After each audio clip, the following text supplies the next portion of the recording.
I'm Joe Mathieu, live in Washington. This is the Wednesday edition of Balance of Power alongside Kailey Leinz. We did hear a lot of rhetoric today, Kailey. We just didn't hear a lot of news when it comes specifically to negotiations with Iran, knowing that there were reports this morning, got the markets in a great and optimistic mood about a memo of understanding that came from Iranian state media. The president, the administration called that fabricated. So we seem to be back where we were yesterday with regard to this standoff. Yeah, though we did hear more about the Strait of Hormuz from President Trump when he was asked specifically about a potential tolling system. He said the Strait of Hormuz will be open to everybody, that nobody is going to control Hormuz, and that the United States will watch over it. And interesting for him to draw Oman into this, not just Iran. Of course, Iranian state media had reported Iran and Oman would have some kind of control over shipping in the Strait. He says Oman will behave or we'll have to blow them up.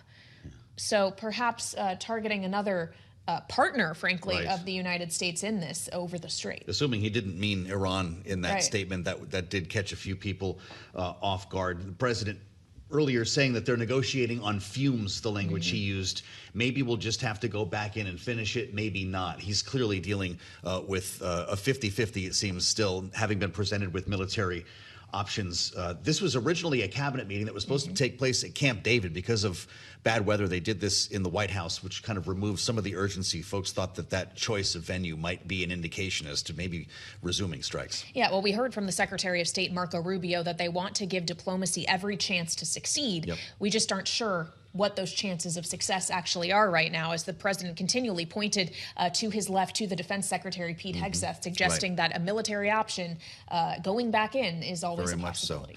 So we've still got oil prices lower. They're off their lows of the day, but the stocks rolled over a little bit here as markets have been trying hard to kind of figure out exactly where the news is pointing. Yeah, so let's get a sense of where these markets are pointing as we turn now for a check on those to Charlie Pellet up in New York. Hey, Charlie. Well, hello there, Joe and Kailey. And right now we do have stocks trading lower with the S&P down 13 right now. Stocks have halted the rally on conflicting U.S.-Iran signals. You heard the president during the cabinet meeting saying that he's not satisfied in the Iran talks, casting doubt on a quick deal. So right now we have got stocks lower, the S&P 500 index bouncing off the bottom, but right now, again, a loss of 11 points. The S&P lower now by just about 0.1%. Indeed, while the cabinet meeting was underway and while the president was talking, the S&P did fall to session lows. The Dow, however, holding on to gains, up 206 right now. That is a gain of just about 0.4%. NASDAQ Composite Index down 0.3%. The NASDAQ 100 Index lower as well as the tech rally fizzles, down now by 0.5%. And the Russell 2000 Index, which had been higher earlier on, now lower, little changed. All of this with the VIX below 16, the 10-year 4.48%, gold down $60 the ounce, down 1.3%, 44.46. But as you guys alluded to, crude, the big story today, 89.67. Crude continues to move lower, down 4.5% on WTI. A barrel of Brent right now holding above 95, 95.40. Brent crude down by 4.2%. So again, recapping here, the S&P 500 index is lower, bouncing off the bottom, down now by 0.1%. West Texas Intermediate crude, 89.61 a barrel, down 4.5%. Joe and Kailey, that is a Bloomberg Business Flash. All right, Charlie Pellet checking on the markets for us. Thank you so much. Clearly not as much optimism in the markets now as we saw earlier, as the White House, of course, has pushed back on what Iranian state media was saying about a potential memorandum of understanding. All that said, President Trump speaking with his cabinet assembled at the White House just moments ago, as we saw and heard live here on Bloomberg TV and radio, does still express a certain degree of optimism around negotiations with Iran. He says that he does think it is going well in those negotiations. But interesting, Joe, to hear him once again call back to the Abraham Accords when questioned about whether a deal with Iran can happen in absence of other countries like Saudi Arabia and the UAE signing on to the Abraham Accords. He says he's not sure if that deal should be made, if the Abraham Accords are not part of it. The reporters in the room tried to follow up and see if that would be contingent upon having a deal. He didn't really seem to answer that, so that's unclear, remembering that he had put on Truth Social over the long weekend what he referred to as a mandatory request that those nations throughout the Middle East sign on to the Abraham Accords. That's something that emerged very late in the conversation here in the cabinet meeting. Kailey, he was also asked about whether people's personal finances or the price of gas, remembering the comment he had made a couple of weeks ago, might in fact draw him closer to or inspire a deal. He said they thought they were going to outweight me. He's got the midterms. I don't care about the midterms. Look at what happened last night. He said that was the prelude to the midterms. But of course, as we know, he dispatched a longtime senior Republican senator last night in Texas. He was referring to John Cornyn, not the actual vanquishing of a Democrat. So that has yet to be tested. Yeah, so of course there's a lot of tests that still could come between now and November for the president domestically, politically, and a lot of that could depend on whether or not these negotiations ultimately prove fruitful and when. Well, that's absolutely right. It's where we want to begin with Derek Wallbank, Bloomberg News senior editor, is joining us now live from San Francisco. And Derek, it's great to have you. What are your thoughts on everything that we just heard and this standoff that doesn't seem to have an end in sight?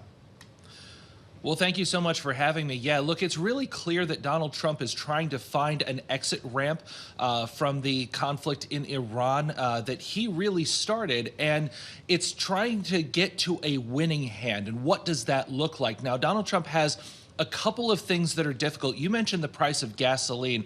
You know, Patrick DeHaan at Gas Buddy was saying that over the Memorial Day weekend, about 12 states hit their Memorial Day highs.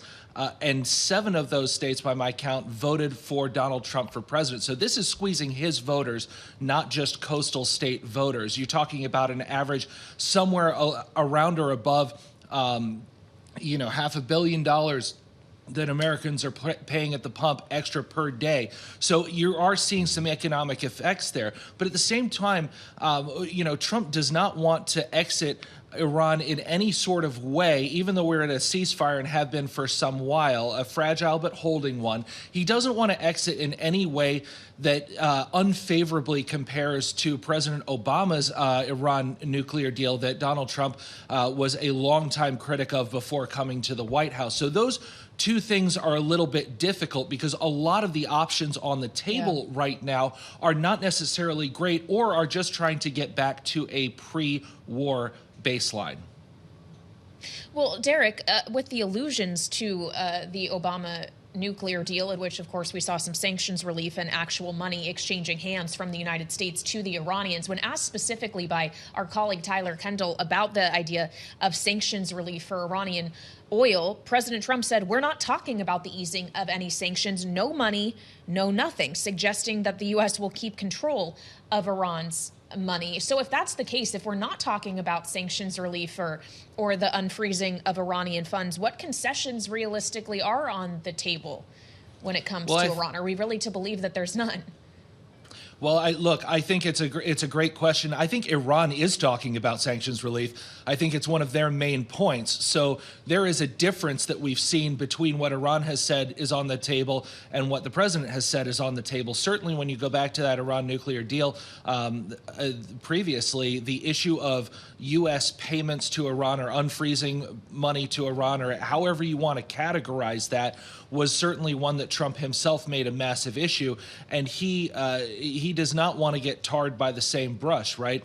You do have these competing kind of interests, right? On the one hand, as you're trying to find an exit ramp, there are conditions that are going to have to come with that Iran's going to have to feel like they want to do too, because they have agency in this stake as well. It's not just an issue that the United States is in position to just write the terms of this and everybody else is going to sign on. That's not where we are at this moment right now. So Iran's going to have something to say about that as well, and that increases the level of difficulty here.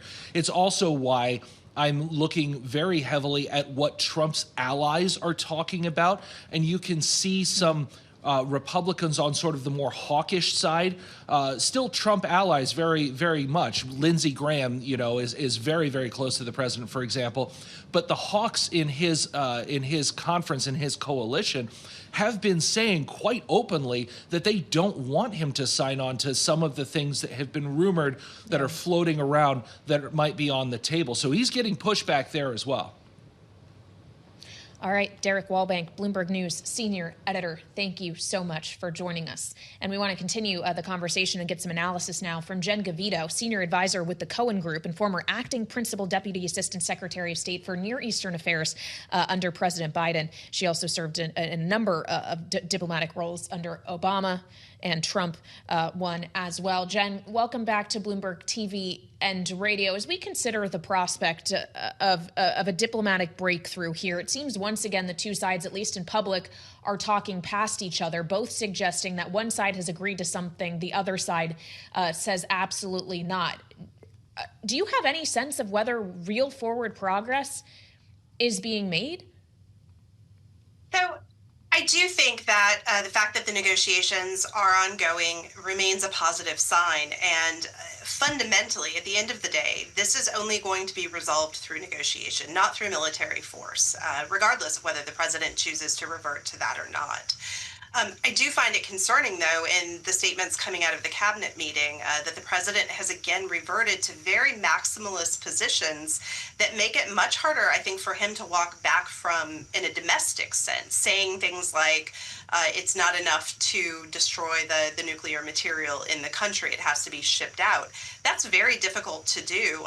And on the point of economic relief, that is indeed Iran's #1 requirement, some sort of relief of economic pressure. And so fundamentally, again, as your correspondent just said, this is a negotiation between two parties. Both of them have agency, and there's going to have to be some amount of concession given by both sides in order to bring this over the finish line. Well, it's always great to spend some time with you, Jen. I just checked while you were talking. Last time you joined us here on Balance of Power was 3 weeks ago when the Iran war hit the 60-day mark.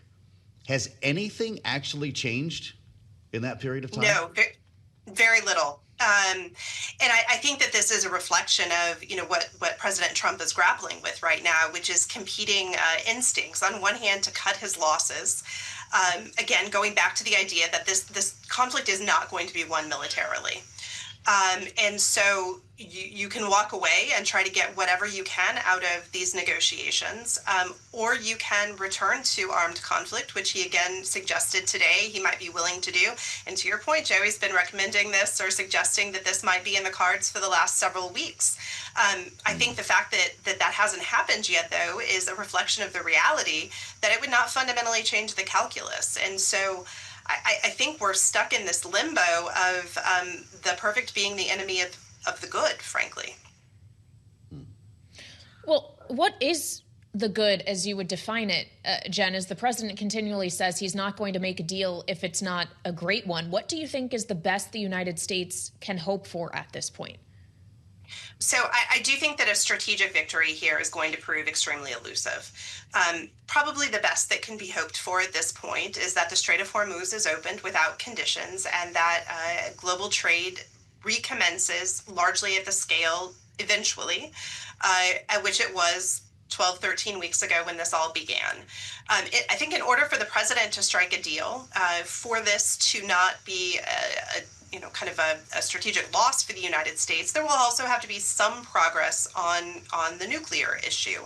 But if that progress looks like agreement to push out enrichment timelines for a period of a number of years, and to give up in some way, not necessarily shipping out of the country, those massive stockpiles of highly enriched uranium, I think that is probably about as good as it's going to get, especially combined with the fact that the United States military has indeed done significant damage to Iran's drone and missile programs. Those will be rebuilt in time, and that will continue to be a concern, just like it will continue to be a concern that Iran can wield the weapon that is now the Strait of Hormuz at time of its choosing in the future. So the options are fairly limited, but so are the options for fundamentally changing that calculation. We haven't mentioned Israel yet. Jen, before you leave us, how important is the activity that we're seeing, the continued fighting between Israel and Lebanon, and will that be what keeps a deal from being struck? This is extremely consequential. Prime Minister Netanyahu has reportedly told his advisors that he's frustrated by the lack of leverage. that he has over President Trump, and has been openly concerned about the parameters of the rumored deal that is taking shape. And to be clear, whatever quibbling happens over that deal, that will continue to be the case. For Israel, this will not be the outcome that they wanted. And so with very little leverage directly, and with Iran having tied a more permanent ceasefire in Lebanon to its willingness to make a deal with the United States, that is leverage that Prime Minister Netanyahu can wield. Certainly, Hezbollah has done its part in this conflict, having launched well over 100 rockets into northern Israel. But both parties, Prime Minister Netanyahu and Hezbollah, have good reason in their own minds, for their own reasons, to play the spoiler in this, and that is, I think, what we're seeing play out now.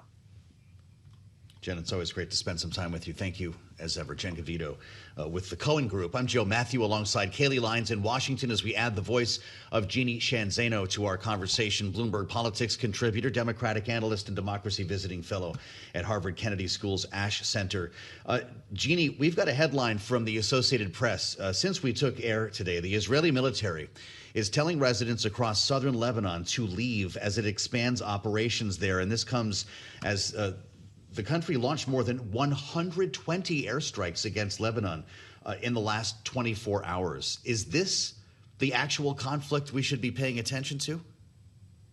It certainly is. I mean, I think we have to pay attention to both. But of course, Benjamin Netanyahu said publicly that none of what the president reported over the weekend and the back and forth on a potential memorandum was going to stop him from putting the pedal, he said, harder on Lebanon than he was. And that is what we're seeing. And interestingly, you've also got a group of people saying, if the president is able to negotiate an end to the war with Iran, Benjamin Netanyahu and Israel will be so unhappy that we will have to turn our attention more directly to Gaza, the West Bank, and Lebanon, where we may see even more attacks occur as they continue to battle on. And so, this end of a potential war, if we get it with the U.S. and Iran, is not going to end that conflict. And Israel and Benjamin Netanyahu have been very clear. None of the objectives that the Prime Minister of Israel set forward when this war started have been met. We've still got Hezbollah. We've still got Iran's regime, despite what the president said, and we still have a nuclear Iran. If they don't address those in a deal, he is not going to go quietly into the night. Well, and so long as there's not a two-state solution, as you allude to Gaza, Jeanne, it seems unlikely that many of these Gulf states are going to be signing on to the Abraham Accords. And yet President Trump suggests that without the additional sign-ons from countries like Saudi Arabia and the UAE, he's not even sure a deal with Iran should be made. What do you make of the moving of the goalposts here? Yeah, I think when the president first raised the Abraham Accords, it was really to try to change the conversation. The president, I think, is really right when he is imploring that he needs to get out of this situation. He is correct. He is desperately trying to find a way out. When he put forward this potential memorandum, he got a lot of pushback, including from Netanyahu, including from people like Lindsey Graham and the Hawks. So he thought he might try to adopt the Abraham Accords as a way out. Of course, he was praising the UAE in that meeting for being a member, but it's very clear when you're talking about Qatar, Saudi Arabia, they say that is a non-starter without a Palestinian state or the promise of a Palestinian state. And Israel has been very clear there will not be a Palestinian state. So I think what we're seeing is the president sort of publicly, whether it's on Truth Social or in these meetings, trying to figure a way out of a very difficult situation. That is this war of choice that he's gotten himself into. I don't think there's anybody who expects that those countries in the Middle East are going to sign on to the Abraham Accords unless there's a promise of a Palestinian state. And that is not likely to be forthcoming anytime soon. The president goes out of his way, including today in the cabinet meeting, Jeanne, to remind us how long the Vietnam War lasted, the Korean War, World War II, and others. He says this has only been going on for a couple of months.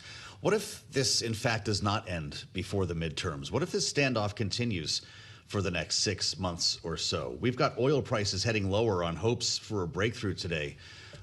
But the timeline could be extended dramatically here, could it not? What would that mean for political fortunes in the midterms? It's very difficult. Despite the president saying at the cabinet meeting, there is no connection. I am doing wonderful. Look at what happened in Texas and elsewhere. He knows full well that there are political implications for his party as a result, just on the issue of oil and gas alone, let alone the cost of everything else. He knows that. The Republican Party knows that. The problem they have here is one of the clock. If they make an agreement today, it'll still be 2 to 3 months before the strait is reopened, and unlikely we have a nuclear deal. And, you know, even if they get a 60, 90-day pause, reopen the strait, is the president really going to consider around Labor Day renewing strikes against Iran? I mean, none of this is palatable. And of course, that's a big if. So these are very, very consequential impacts for Republicans in the war. And we see that in the polls. We see that in the consumer confidence numbers. People are feeling very, very concerned about the impact of this war. And the war is not popular. And I don't think we've ever seen a war, Joe, in American history that has gotten more popular while it dragged on. So the longer this goes, the worse for Republicans and the president in the midterm. All right, Bloomberg Politics contributor Jeanne Zaino, thank you so much for helping us work through the aftermath of the cabinet meeting the president convened, of course, just earlier this hour at the White House. And Bloomberg's Tyler Kendall was in the cabinet room for that meeting and had a chance to question President Trump directly about this war with Iran. And she's now joining us live here on Bloomberg TV and radio. So, Tyler, you pressed him specifically on whether or not sanctions relief was being discussed. His answer was no. Well, yeah, Kailey, at this point, the president telling me in part, quote, when they behave properly and when they do what's right, we'll let them have their money. But I asked him about the potential for an easing of sanctions to allow Iran to sell Iranian crude to market, because we know that Iran has been demanding some sort of form of financial relief as part of these negotiations. But for now, the president is maintaining that that economic pressure campaign is going to be maintained. And that's important because we're trying to glean any sort of details on what a potential agreement will look like as the two sides discuss this memorandum of understanding. President Trump did say in that cabinet meeting, telling us reporters that no country will have control over the Strait of Hormuz, as we know that Iran, working alongside Oman, is trying to exert that control through some sort of formalized system.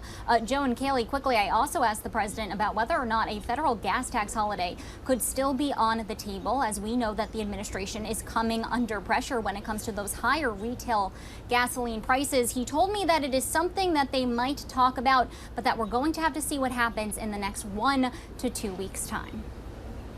Really interesting, Tyler. He seemed to be unsure when you asked him about that gas tax holiday, even after talking about that as a priority a couple of weeks ago. With us live from the White House, thank you, Tyler Kendall, our Washington correspondent. Of course, gas prices, specifically jet fuel prices, have a lot to do with the conversation that we're about to hear. And as we watch prices pull back a bit today, we're seeing airlines, cruise lines, other travel-related stocks get a bit of bump out of some of this relief. And it's a perfect opportunity to bring in our colleague Lisa Abramowitz, who brings us an important conversation now with the CEO of American Airlines. Lisa, take it away. Thank you so much, Joe. I am here with Robert Isom, the CEO, Chief Executive Officer of American Airlines, here in our New York office. Thank you so much for being here, Robert. Great to see you. It's great to see you. And right now, we are looking at oil prices on a daily basis, as is your share price. Before we get there, though, I want to start with just consumer demand. There have been a lot of questions about how resilient consumer demand actually can be as this conflict goes on. What have you seen so far? People want to travel. I think that there's still some consciousness that travel is still a bargain. Really, we're just getting back to yields that we had in 2014 and 2019. So that sense of travel as a bargain, I think, is apparent. And what we've seen, tremendous demand in the first quarter. American Airlines year-over-year revenue improved 10-11%, and we're forecasting revenue to improve 15%, year-over-year. And that's some additional capacity in there, but a lot of unit revenue performance as well, which suggests that people, are finding great value in travel. Where is the demand coming from? Is it leisure? Is it business? Is it both? It's all of the above. And it's business, it's leisure, it's domestic, and also international is still leading the way. Premium is still outpacing leisure, but I really like what I see. And in terms of capacity, I think that it is responding to market dynamics. I think that the industry is stretched in terms of margins, and at least for us, I like what I see in terms of how we're set up. You say capacity is adjusting. Does that mean capacity is coming down and prices going up? Well, we've pulled a little capacity out, and we'll of course take a look at what's happening later in the year. We're very margin conscious. I mean, at the end of the day, that's what we're in business to do. But right now, demand is very robust. And as we look at closing out the second quarter, we're going to close out the second quarter in a really strong fashion. Have you seen any businesses pull back on business class travel? We've heard some companies start to discuss that type of measure just because of the cost. Have you seen anything like that? Not at American. We're business travel is up 13% year over year. And I think it's really responding to some of the things that we've been laser focused on. We have 4 pillars. One is elevating customer experience, growing back our network, really make sure we're driving premium revenue, and then leading in loyalty. And all of those are resonating with our customers right now. And American has done better year over year on a quarterly basis, last 5 out of 6 quarters in terms of unit revenue production. So I like what I see. You've talked about how there's an estimated $4 to $5 billion of costs for 2026 as a result of fuel prices being elevated. How much of that can you pass along to customers? Well, it's a big shock right now.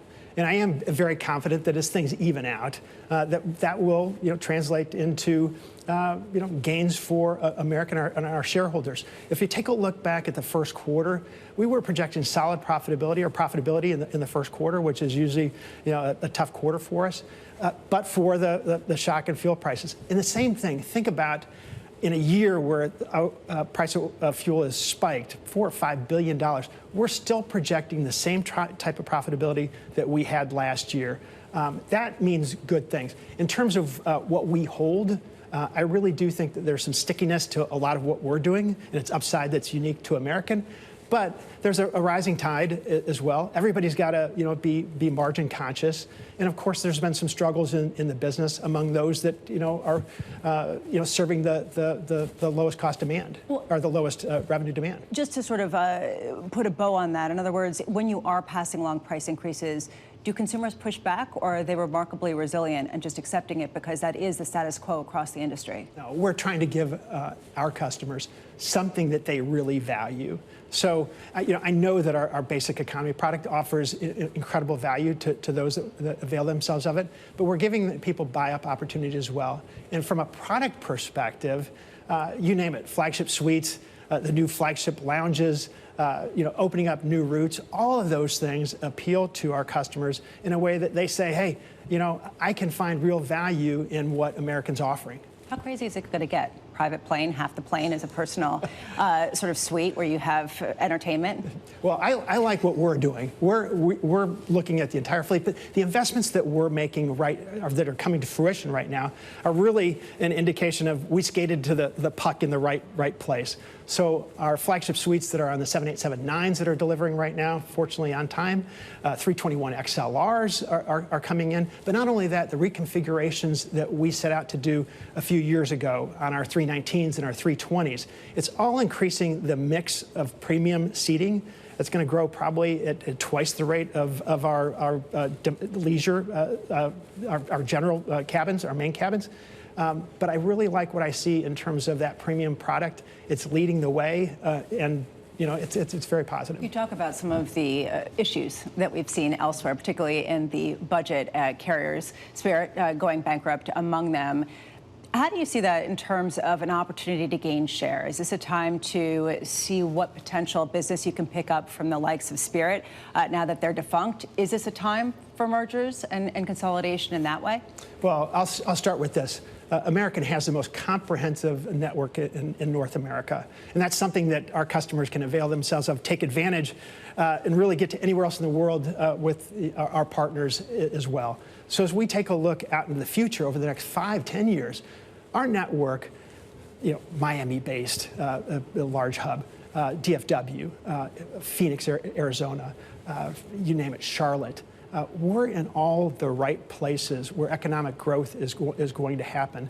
So first and foremost for us is growing our organic network and making sure that we're doing well. And then opportunistically, if assets become available, by all means. And as well, we have a great set of partners, joint business across the Atlantic with IAG, which includes BA and Iberia, with JAL across the Pacific, with Qantas in Australia. So assets become available, meaning planes and maybe gates, not necessarily entire airlines? Planes and gates, but planes and gates first and foremost, and how we've really fleshed out our network. I want to give a shout out to our team. They do a great job taking care of customers every day. Reliability is key. So when I talk about customer experience, that is front and center, and they deliver it every day. But anything that we can do to add to the franchise, we're doing it. And then, of course, we've been really creative in the past, whether it was the NEA, which a judge, I think, inappropriately struck down, would have benefited us in JetBlue, or what we're doing with Alaska Airlines, West Coast International Alliance. All of those things are just creative opportunities, and we'll continue to look for those. But in the meantime, there's more upside in American than really any other carrier because of what we've been doing in investing in our 4 commercial pillars, and because of the fact that there's, quite frankly, more ground that we've had to make up. So a marriage between American and United, not in your bingo card? That was a no from the get-go. And at the end of the day, doing something that would be viewed as anti-competitive by just about everybody that looked at it is just something that we don't spend a lot of time on. And that's why all of our attention is directed at really making sure American takes advantage and gets set up for when fuel prices normalize a bit. That's going to mean good things for us. Do you think that American can thrive even with oil prices where they are today? Well, you take a look at the later teens in the United States.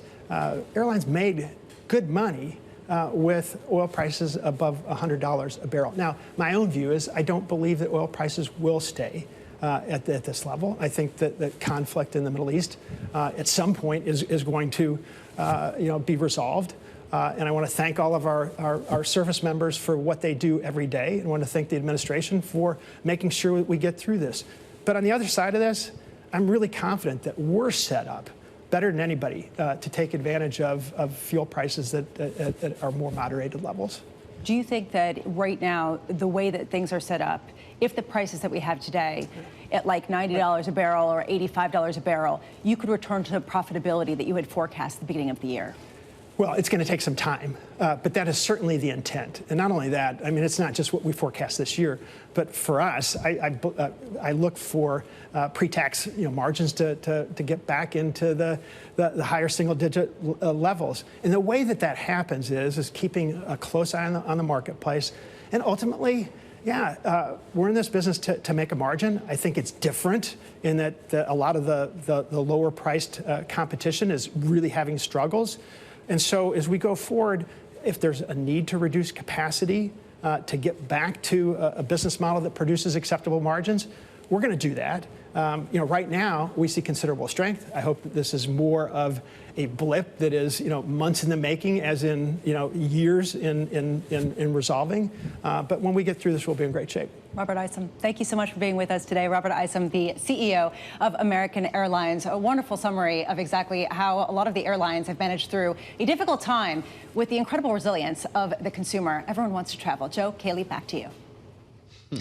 All right, Lisa Abramowitz, thank you so much. Live in New York with the CEO of American. And fascinating to hear Robert Isom there talking about how he does think oil prices will go back down and that the conflict in the Middle East will resolve at some point. But the question we still have here in Washington is, when do we reach that point, and how do we get to that point? Will it be diplomacy or a return to military means? In a cabinet meeting at the White House earlier this hour, President Trump suggested both options are on the table. And while he is seeing progress toward a deal with Iran, he's not sure he wants to make one if the Abraham Accords aren't involved. And of course, he also suggested he won't make one at all if it isn't great for the United States. We have a question of the goalposts here and whether or not we can reach them. The president was asked in the cabinet meeting, Joe, if this was a football field, what yard line are we on? He didn't answer that exactly. And so a lot of these questions remain unclear. He chose not to answer a series of questions, including whether signing on to the Abraham Accords would be a prerequisite and whether he would pursue, as he promised at one point, a gas tax holiday. Maybe there was enough pushback on Capitol Hill over that idea that it's not going to happen, but we're still pretty close to $4.50 a gallon when you look at AAA today, and that part of the story has not changed. Yep, with oil still hovering around $90 on WTI, even higher, of course, for Brent. So let's get a check on those oil prices and markets across the board as we turn back to Charlie Pellet. All right, I thank you very much indeed. That is where we begin. Crude oil, the big story today. WTI below $90 a barrel, 89.67 right now. It is down by 4.5%. Brent, the global benchmark, 95.26, drop there of 4.3%. We did hear Robert Isom talking about the outlook for energy, saying he does not see oil staying at these levels. Also, American Airlines, or airlines in general, as an economic indicator, says his airline is seeing tremendous demand for travel. American Airlines shares, they're up right now by 0.4%, but among rivals, UAL up 6.4%, Delta up by 2.8%, all pushing higher right now. It is a day in which the Dow is advancing, the S&P 500 index and NASDAQ are retreating. S&P 500 index down 7 to 75.12, a drop there of 0.1%. The Dow up 183, up by about 0.4%. NASDAQ down 40, a drop there of 0.1%. The Philadelphia Semiconductor Stock Exchange Index retreating now by 2%. The VIX holding under 17, and a 10-year at 4.48%. Gold down $56 the ounce, 44.51, drop there of 1.2%. And again, West Texas Intermediate crude bears repeating. WTI 89.57 a barrel, down 4.6%. Brent 95.19, drop there of 4.4%. Joe and Kailey, that is a Bloomberg Business Flash. All right, Charlie, we appreciate that. Charlie will be back at the top of the hour as we kick off Bloomberg Business Week daily. That's only about 10 minutes from now. Of course, we spend so much time talking about the looming IPO of SpaceX, not to mention the success, the most recent success of NASA's Artemis mission, all geared toward getting back to the moon. SpaceX has even more lofty goals to get back to Mars. We spent some time earlier today with the NASA administrator, Jared Isaacman, in conversation with Bloomberg Tech co-host Ed Ludlow about timeline, exactly how long it will take to see through some of these goals and return to the moon. Let's listen. Starting in 2027, you should see a near monthly cadence of robotic landers on the moon. Several rovers. In fact, we provided an award for the first two crewed and autonomous capable rovers for the lunar surface. So when our astronauts arrive on Artemis 4 in 2028, they're going to already have some infrastructure of the moon base waiting for them. They're already going to have a rover waiting for them. And then in that time frame, it's not just intermittent anymore. It's not just those monthly visits. But when do you think people will be working? Humans might even be living in some capacity on the moon there.